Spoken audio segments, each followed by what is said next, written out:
Hello friends, discrete mathematics के lecture number 10 में आपका स्वागत है। इस लेक्चर में विशेष करके हम लोग कंसंट्रेट कर रहे हैं यूनिवर्सल और एग्जिस्टेंशियल क्वांटिफायर पर।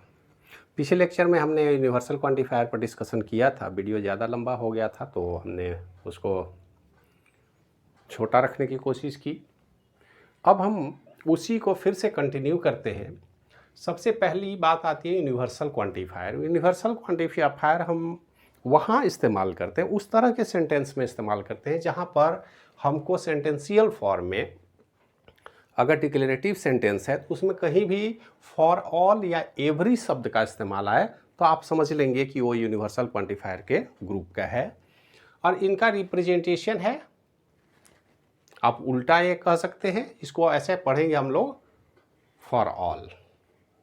तो फॉर ऑल को ही सिंबॉलिक रिप्रेजेंटेशन हमने ब्रैकेट में दिखा रहा है। उसी तरह एग्जिस्टेंशियल क्वांटिफायर है देयर एग्जिस्ट या सम, और इसका रिप्रेजेंटेशन उल्टे ई की तरह है। तो ई को उल्टे तरीके से आप लिख दें, इसको बोलते हैं देयर एग्जिस्ट या सम।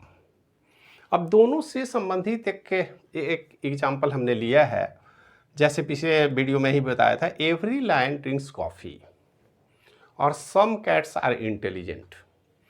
आप देखिए यहाँ पर एवरी शब्द आया है, ये रिप्रेजेंट करता है कि यहाँ पर यूनिवर्सल क्वांटिफायर यूज किया जाएगा। और यहाँ पर है सम, मतलब एवरी या फॉर ऑल हो तो हम यूनिवर्सल क्वांटिफायर की बात करेंगे, देयर एग्जिस्ट या सम हो तो हम एग्जिस्टेंशियल क्वांटिफायर का इस्तेमाल करेंगे। इसको ठीक से समझने के लिए ही दोनों एग्जाम्पल हमने लिया है। अब ये तो आप जानते हैं कि वेरिएबल एक्स वाई जेड हम लेते हैं जनरली, और प्रेडिकेट्स है पी ऑफ एक्स या क्यू ऑफ एक्स, ये प्रोपोजिशनल फंक्शन के रूप में दिखाया जाता है। और यहाँ पर पी या क्यू जो है उसको हम क्या बोलते हैं, पी है प्रेडिकेट। इसको आप ऐसे लिख लीजिए, प्रेडिकेट, और इस प्रेडिकेट में हम जनरली लेते हैं सब्जेक्ट। केवल ये ध्यान में रखना है कि ये प्रोपोजिशनल फंक्शन का रिप्रेजेंटेशन जो है वो प्रेडिकेट और उसके सब्जेक्ट के रिलेशन को दिखाता है। जैसे अगर हम बोले कि x इज एन इंटीजर, ये हमारा सेंटेंस है। तो इस सेंटेंस में सब्जेक्ट क्या है, x है,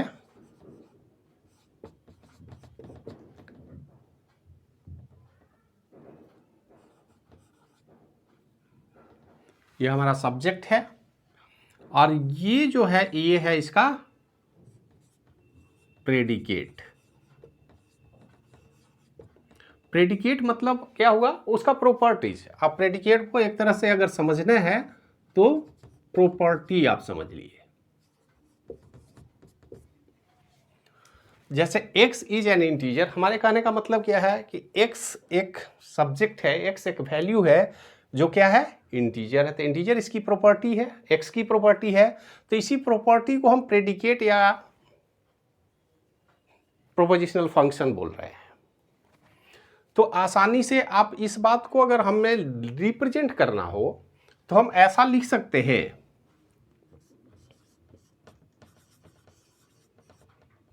इंटीजर ऑफ x।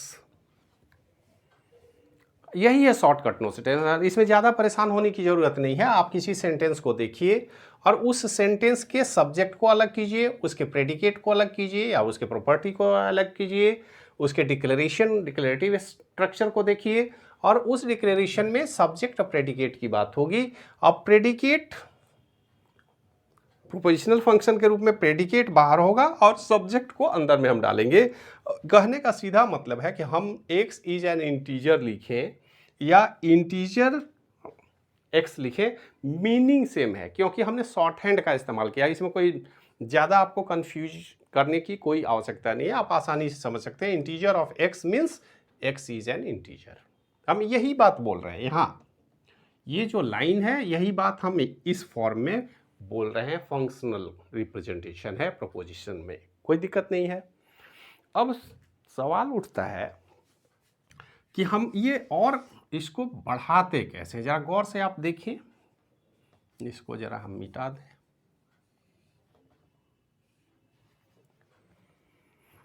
और यहाँ पर इंटीजर नहीं लिख के हम क्या करते हैं, इंट ऑफ एक्स लिख लेते हैं, कोई दिक्कत नहीं है। इंटीजर पूरे वर्ड को लिखने की जरूरत है, पूरी प्रॉपर्टी को लिखने की जरूरत नहीं है, आप शॉर्ट में भी लिख सकते हैं। Int of x means x is an integer.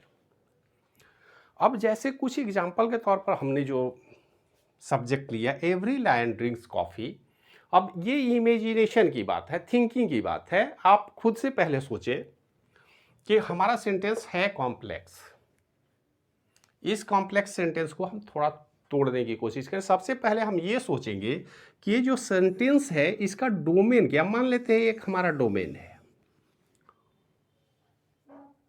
जिसको हम बोलते हैं universe of discourse, UOD, universe of discourse या डोमेन। अब ये डोमेन क्या है, डोमेन में है क्या, मान लेते हैं हम ऐसा मान के चले कि एक चिड़ियाघर का केज है और चिड़ियाघर के केज में केवल लायन ही है, और लायन है L1, L2, L3। इस सेंटेंस पर कॉन्सेंट्रेट कीजिए। एवरी लायन ड्रिंक्स कॉफ़ी की बात हम कर रहे हैं। हमने ये माना कि ये जो हमारा एरिया है ये एक लायन केज है, तो लायन केज है इसका मतलब लायन ही होंगे उसमें। अब हमारे यहाँ कहना क्या है, अब इस सेंटेंस पर जाएंगे, बोलता है lion drinks coffee, lion drinks coffee. अब इसका मतलब लायन क्या हो गया, एक अलग सब्जेक्ट है। अब ड्रिंक कॉफ़ी की बात है, इसका मतलब, हमारे कहने का मतलब है कि L1 drink coffee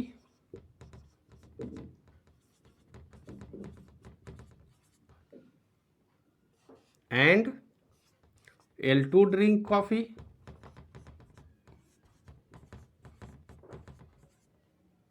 and L3 drink coffee.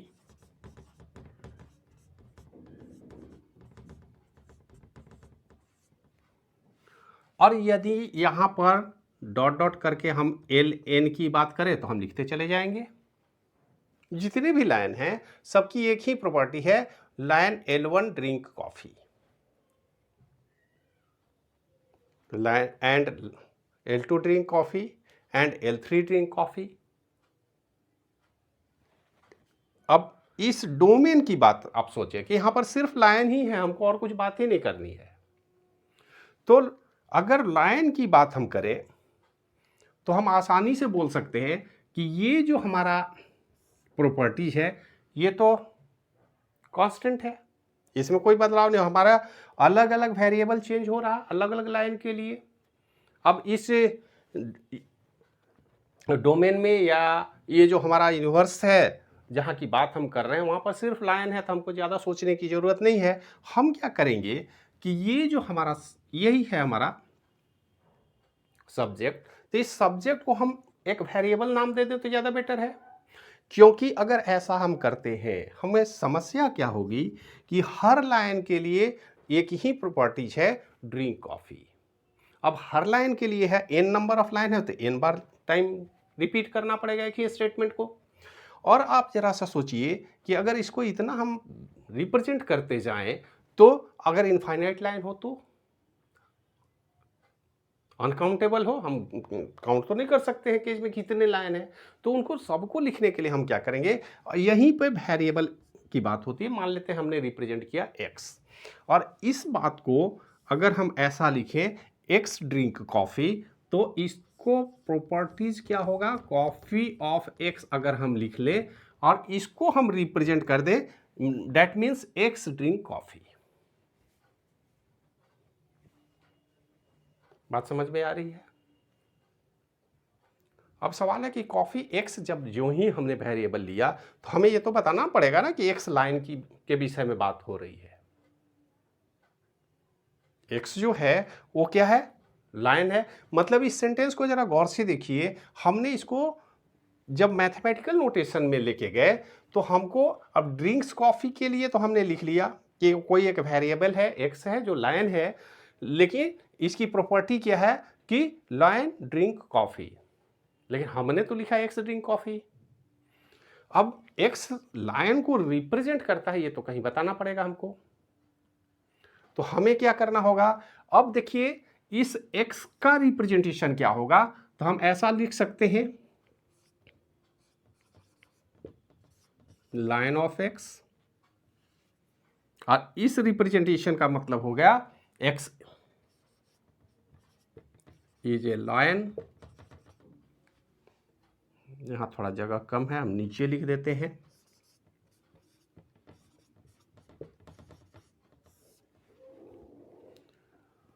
तो इस कंप्लीट सेंटेंस को अगर हम एक साथ जोड़े तो हम क्या लिख सकते हैं,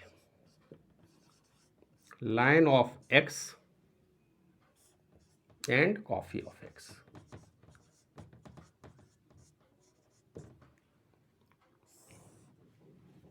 अब ये लिखने का हमारा मतलब क्या है कि if x is a lion then this property exist, then x drinks coffee. ठीक है, अब सवाल है कि इफ क्यों हम लगा रहे हैं, इफ एक्स इज लायन। अभी देखिए हमने एवरी लाइन की बात नहीं की है। एवरी लाइन की बात हम अगर करेंगे तब हमें क्वांटिफायर की जरूरत होगी कि for all x, for all x. अब फॉर ऑल का कॉन्सेप्ट कहां से आया ये जरा देखिए कि अगर हम यूनिवर्स ऑफ डिस्कोर्स को बदल दें, यूनिवर्स ऑफ डिस्कोर्स हमारा जो पहले एक लाइन केज था, अब इसको अगर हम जू मान लें, तो जू में ऐसा तो नहीं है कि L1 L2 L3 Ln ही होगा, हो सकता है x1 x2 x3 भी हो, y1 y2 y3 भी हो, क्योंकि जू में तो सारे जानवर हैं। लेकिन हमारी बात कहाँ आ रही है, हमारा स्टेटमेंट क्या है, एवरी लायन ड्रिंक्स कॉफी। तो अब यहां पर एग्जिस्टेंशियल क्वांटिफायर की बात करेंगे हम, तो चाहे एग्जिस्टेंशियल क्वांटिफायर हो, यूनिवर्सल क्वांटिफायर हो, हमें देखना होगा कि हमारा स्टेटमेंट क्या है। हमारा स्टेटमेंट है एवरी लाइन फॉर ऑल, तो ऐसा हम लिख सकते हैं फॉर ऑल एक्स। इस फॉर ऑल एक्स का मतलब क्या हुआ, एवरी लाइन, इसका मतलब क्या हुआ, एवरी लाइन या फॉर ऑल लाइन। ये जो हमारा स्टेटमेंट है ये किसके लिए है, एवरी लाइन, हर लाइन के लिए है, यूनिवर्सल है। अब इस सेंटेंस को जरा आप पढ़ें, हमने क्या लिखा, एवरी लाइन या for all line, line of x then coffee of x. तो ये जो हमारा स्टेटमेंट है, इस तीनों को अगर एक साथ हम जोड़ दें तो इस कंप्लीट स्टेटमेंट का मतलब है, क्योंकि अब हम अगर पूरे जीव की बात करें तो फॉर ऑल एक्स, एक्स क्या है, when x is lion, x represent करता है लायन को। यहां पर एक्स जो हमारा रिप्रेजेंट करता है ये वाई के लिए, या ये जो एक्स यहाँ कन्फ्यूजन ना हो, इसको रखिए A1 A2 A3 B1 B2 B3, अलग अलग ये जो भी हमारे पास हैं जू में जानवर, सबके लिए अगर हम बात करें तो हम किसकी बात कर रहे हैं, सिर्फ उस एक्स की बात कर रहे हैं जिसकी प्रॉपर्टी है एक्स इज ए लायन। अब पूरे यूनिवर्सल क्वांटिफायर का मतलब, अब ये जो हमारा सेंटेंस है ये पूरे जू के हर जानवर पर लागू होता है। स्टेटमेंट हमारे कहने का सीधा मतलब अब हो जाता है कि for all x when x is lion, हम उस एक्स की बात कर रहे हैं जो लायन है, हम टाइगर की बात नहीं कर रहे हैं, हम एलिफेंट की बात नहीं कर रहे हैं, जू में तो वो भी होंगे, लेकिन हम उस एक्स की बात कर रहे हैं जो रिप्रेजेंट करता है लायन को। तो for all x lion of x then coffee of x.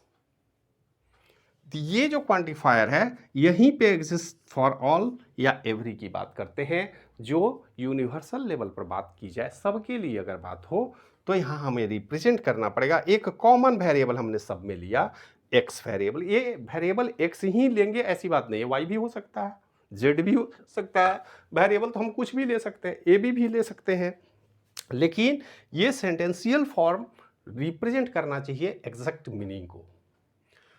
Every lion drinks coffee, every lion means line 1 drink coffee, line 2 drink coffee, line 3 drink coffee, और लाइन 1 2 3 को रिप्रेजेंट हमने कॉमन कैरेक्टर वेरिएबल एक्स से कर दिया कि line of x then coffee of X, मतलब for all x when x is line of x then coffee of X. If then का statement आ गया हमारा, प्रोपोजिशनल कनेक्टिव है, इम्प्लाइज। तो ये जो है for all x line of x implies किस पे करता है, एक ही प्रॉपर्टी है, कॉफी, मतलब एक्स ड्रिंक कॉफी। अगर हम उस सारे वेरिएबल की बात कर रहे हैं जो लाइन है, और लाइन है तो उनकी प्रॉपर्टी है कॉफी ऑफ एक्स। तो एक बेसिक स्ट्रक्चर हो गया जिसको हम इस तरह से रिप्रेजेंट कर सकते हैं। तो ये बेसिक स्ट्रक्चर को विशेष रूप से आपको समझना। अब देखिए हमारा दूसरा सेंटेंस क्या कहता है।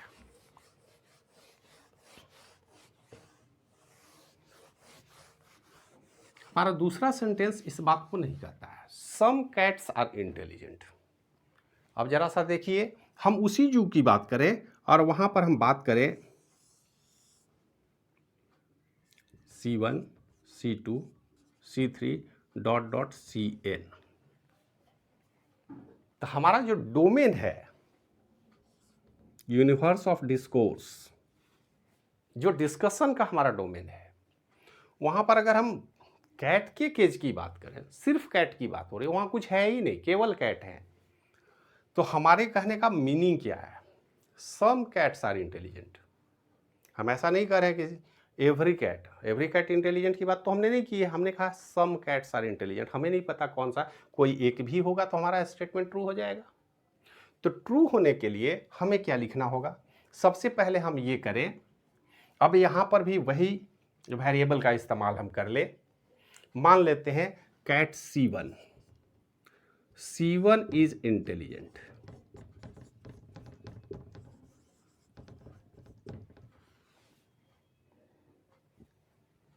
अब हमें नहीं पता ये ट्रू होगा या फॉल्स होगा, क्योंकि अभी हमें नहीं पता कि C1 इंटेलिजेंट है।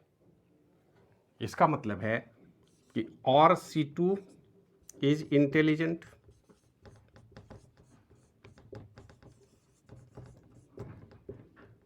या तो ये सही होगा या बी सही होगा, या C3 इज इंटेलिजेंट,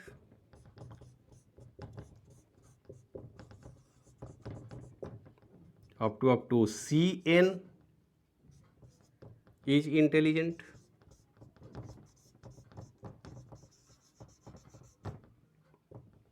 हमारे कहने का मतलब क्या है कि हमारा स्टेटमेंट ट्रू कब होगा, जब C1 C2 C3 up to CN जितने भी कैट है कोई एक भी इंटेलिजेंट हो तो हमारा स्टेटमेंट सही होगा कि नहीं। सम कैट्स आर इंटेलिजेंट, कोई एक भी इंटेलिजेंट है तो हमारा वैलिड है स्टेटमेंट। तो स्टेटमेंट वैलिड हो, इसको हम इस तरह से तोड़ सकते हैं इंडिविजुअल। अब कैट C1 C2 C3 की बात हम कर रहे हैं, लेकिन बात तो हमको टोटलिटी में करनी होगी। अब टोटलिटी में करनी होगी तो इनका रिप्रेजेंटेशन कैसे होगा प्रेडिकेट लॉजिक में। सबसे पहला काम हम करते हैं, इंटेलिजेंट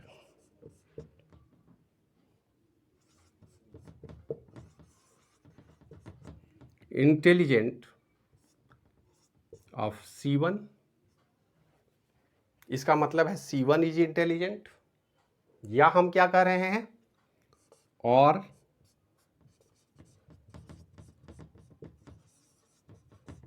इंटेलिजेंट ऑफ C2 और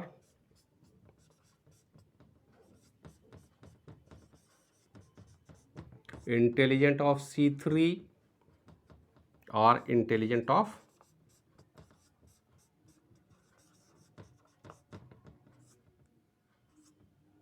CN। अब जरा गौर से देखिए, हमने अलग अलग स्टेटमेंट लिया है, लेकिन इनको कनेक्टिव किससे जोड़ रहे हैं हम, डिसजंक्शन है और ऑपरेशन है। क्यों, क्योंकि एक भी अगर इंटेलिजेंट है तो हमारा स्टेटमेंट फॉल्स नहीं होना चाहिए। हम जानते हैं कि ट्रू और एनीथिंग इज ट्रू, ये ट्रू है, ये सारे फॉल्स है तब भी ट्रू होगा, ये फॉल्स है, ये ट्रू है, कोई एक ट्रू है तब भी ट्रू होगा, एक से अधिक भी ट्रू है तो कोई बात नहीं, दो चार भी हैं, अगर n नंबर ऑफ कैट में 5 कैट इंटेलिजेंट है तो हम तो बोल ही सकते हैं कि सम कैट्स आर इंटेलिजेंट।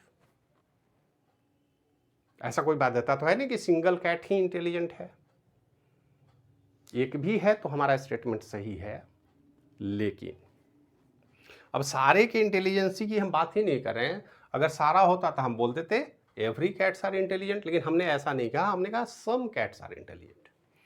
अब इसका मतलब है कि इंटेलिजेंट ऑफ C1 का मतलब C1 is intelligent, intelligent of C2 मतलब C2 इज इंटेलिजेंट।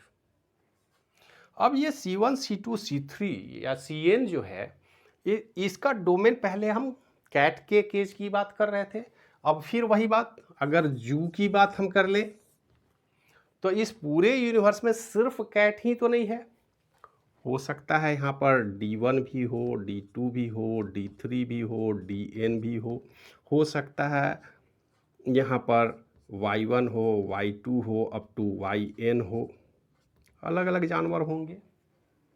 अगर अलग अलग जानवर हैं तो हम बात अगर पूरे जू की करें और उसमें हमारा क्या कहना है कि सम कैट्स आर इंटेलिजेंट, लेकिन पूरे डोमेन में हमारा सेंटेंस जो है वो एग्जैक्ट परफेक्ट मीनिंग दे रहा है सम कैट्स आर इंटेलिजेंट। अब देखिए इसको हम कैसे लिखेंगे, अब यहाँ पर हम ऐसा लिख सकते हैं C1 C2 C3 Cn ये सारे कैट्स हैं, तो हम ऐसा लिख सकते हैं cat of x, x is a cat, x is a cat हम लिख सकते हैं। अब इन दोनों को कनेक्टिव से हम जोड़ेंगे, ये कनेक्टिव हमारा होगा डिसजंक्शन, डिसजंक्शन नहीं होगा सॉरी, ये होगा conjunction, cat of x and intelligent of x. अब हमारा सेंटेंस थोड़ा सा चेंज हो रहा है, हमारा कहना क्या है कि कैट ऑफ एक्स, या यहाँ C1 हम ले लें, cat of C1 and intelligent of C1। अब चूंकि पूरे डोमेन की बात है तो हम तो पहले ये देखेंगे जिसको हमने सेलेक्ट किया हो कैट है, मतलब C1 is cat and C1 is intelligent, तब तो हमारा स्टेटमेंट सही होगा सम कैट्स आर इंटेलिजेंट। मतलब ये ऐसी प्रॉपर्टी है जिसमें सबसे पहले तो C1 को कैट होना होगा, ये जो वेरिएबल हम यूज करेंगे वो कैट होगा, और तब उसके बाद हम दूसरा टेस्ट करेंगे कि वो इंटेलिजेंट है। तो यही बात बार बार दोहराई जाएगी, cat of C2 and intelligent of C2 और cat of C3 and intelligent of C3 और cat of Cn and intelligent of Cn, यही बात हम बार बार लिख रहे हैं। तो यहां पर जो वेरिएबल हम सेलेक्ट करेंगे, क्या हम ऐसा लिख सकते हैं कैट ऑफ x एंड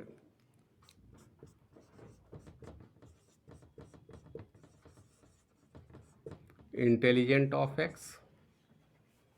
अब बार बार लिखने, अगर n तक जाना है तो हम कितनी बार लिखेंगे, उससे अच्छा है कि C1 C2 C3 ये जब कैट हैं तो इनको x वेरिएबल से हम रिप्रेजेंट कर दें, और यहां पे हमारा एंट्री होता है सम कैट्स। हमारे कहने का मतलब क्या हुआ कि देयर एग्जिस्ट x या सम x, इसकी प्रॉपर्टी क्या है कैट ऑफ x, आप ऐसे बल्कि लिख ले, इसको स्क्वायर ब्रैकेट में डाल दें, उस x की बात कर रहे हैं जो कैट भी है और इंटेलिजेंट भी है, क्योंकि हमें वही केवल स्टेटमेंट ट्रू करना है जिसमें x जो है वो कैट होना चाहिए। यहां पर आप थोड़ी देर के लिए विचार कीजिए कि हमने तो पूरे जू की बात की है, हमारे स्टेटमेंट में कहीं आ जाए एक D1 और ये हम C3 ही रखें, कोई दिक्कत नहीं है। कैट ऑफ D1, तो भाई D1 तो हमारा कैट है ही नहीं, ये फॉल्स हो जाएगा। और फॉल्स एंड इंटेलिजेंट की बात भी हम नहीं करेंगे। इस स्टेटमेंट को जरा देखिए, अगर ये ऑपरेशन जो है ये एंड ऑपरेशन है, एंड ऑपरेशन में अगर एक भी फॉल्स होगा तो फॉल्स हो जाएगा। मतलब कोई भी दूसरा एनिमल जो कैट ना हो उसके लिए हमारा ये स्टेटमेंट बिल्कुल फॉल्स होगा, क्योंकि हम पूरे जू की बात कर रहे हैं। ऐसी गलती ना करें कि सम कैट्स आर इंटेलिजेंट के जगह पर हमारा मीनिंग हो जाए कि there is some animal x which is intelligent, then हमारा स्टेटमेंट ट्रू हो जाए। क्योंकि हमारा स्टेटमेंट स्ट्रिक्ट करता है, सिर्फ कैट की बात हम कर रहे हैं, ओनली कैट्स आर इंटेलिजेंट हम काउंट करेंगे, हम दूसरे किसी जानवर की बात ही नहीं कर रहे हैं। तो सबसे पहले कोई भी स्टेटमेंट हो, डिक्लेरेटिव स्टेटमेंट हो, उसको आप ठीक से पढ़ेंगे, उसको छोटे छोटे शॉर्टकट नोटेशन में तोड़ेंगे। और शॉर्टकट नोटेशन में तोड़ने का मतलब है कि उनको लिखने का शॉर्टकट का तरीका आप सीख लें। जैसे हमने यहाँ सम कैट्स आर इंटेलिजेंट, तो पहले हमने क्या किया, cat 1 is intelligent, cat 2 intelligent, cat 3 intelligent, कोई एक आप कैट माने वेरिएबल, और वो दूसरे के लिए भी लागू होता है, तीसरे के लिए भी होता है, एन के लिए भी लागू होता है। तो सी एन के लिए सबसे पहला स्टेटमेंट हमारा था इंटेलिजेंट। तो इंटेलिजेंट एक प्रॉपर्टी है। तो प्रोपोजिशनल लॉजिक में इंटेलिजेंट हमने एक लिया, एक कैट का प्रेडिकेट हमने बनाया, और तब फिर हमने जोड़ दिया quantifier, some cats are intelligent. हमारा रिप्रेजेंटेशन है देयर इज सम एक्स या सम कैट सम एक्स। उसकी प्रॉपर्टीज क्या है, पहला ही प्रॉपर्टी है कि x is a cat and x is intelligent. अगर हम इस तरह से लिखें तो ये एग्जैक्ट रिप्रेजेंटेशन होगा, सम कैट्स आर इंटेलिजेंट। तो आप देख सकते हैं कि ये दो स्टेटमेंट हमारे पास हैं, और इन दोनों ही स्टेटमेंट को फाइनल कंक्लूजन अगर हम लिखें तो किस तरह से लिखेंगे, जो आप बिल्कुल याद रखेंगे, कोई कंफ्यूजन नहीं होनी चाहिए। हमारे कहने का मतलब है देयर आर सम एक्स, आप चाहें तो ब्रैकेट लगा लें, नहीं भी लगाएं तो कोई फर्क नहीं पड़ता है, cat of x and intelligent of